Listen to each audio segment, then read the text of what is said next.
Investigators from our homicide team have confirmed the second person within that residence deceased, and they've told me that it is a female adult that we've located in the residence. Also, along with the other party from earlier, which I said a deceased party, that is now being identified as a male. So we have a male and a female, two deceased parties. We also had a third party that was taken by ambulance from this residence earlier. That person was a female. That person was then taken to a trauma center by land ambulance.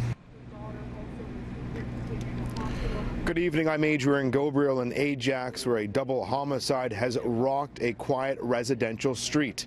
Durham Region Police now telling us they believe the double homicide is domestic related, and we've now learned a bit of the identities of two of the victims. Inside the home, police found the body of a 15-year-old boy and a 39-year-old female, and a 13-year-old girl has been rushed to a Toronto trauma center where she's currently fighting for her life in critical condition.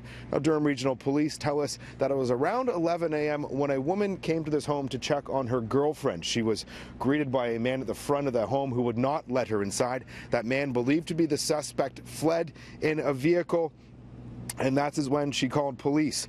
Now, initially, police only found the body of a young boy inside the house, and more than 2 hours later, EMS rushed back to the scene. Initially, it wasn't clear why.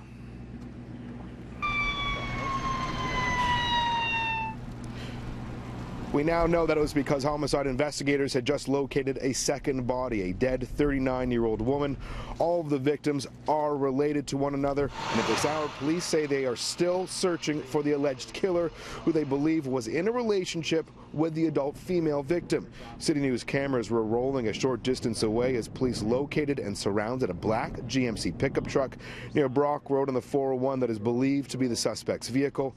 Friends and neighbors tell me a mother lived in the home with her son and potentially two daughters. She also had a boyfriend. One neighbor told me the boyfriend's name is Corey and that he met him on multiple occasions. I always see him around the house. I worked out a couple of times with him at the gym. Yeah. And very nice guy. Like, he's always got on his Walkmans and stuff like that. You know, he's very respectable and stuff like that, but it's a little too close for home. We left at 9:45. There was nobody here. 10:30, it was a mob scene. It was lots of ambulances, 3 ambulances, probably 5 or 6 cop cars. They took a female lady away, or girl, I don't know. She was still breathing. They had life support on her.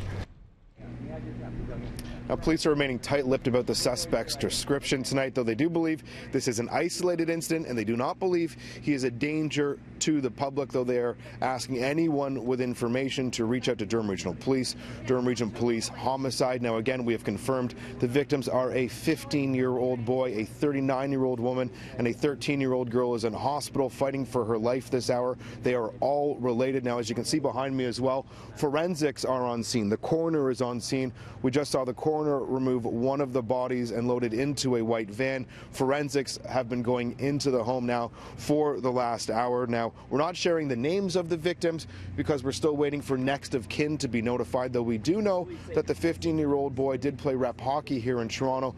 We're reaching out to his hockey organization. We're going to have more on this tragic developing story on citynews.ca, right here on City News at 6 and City News Tonight at 11.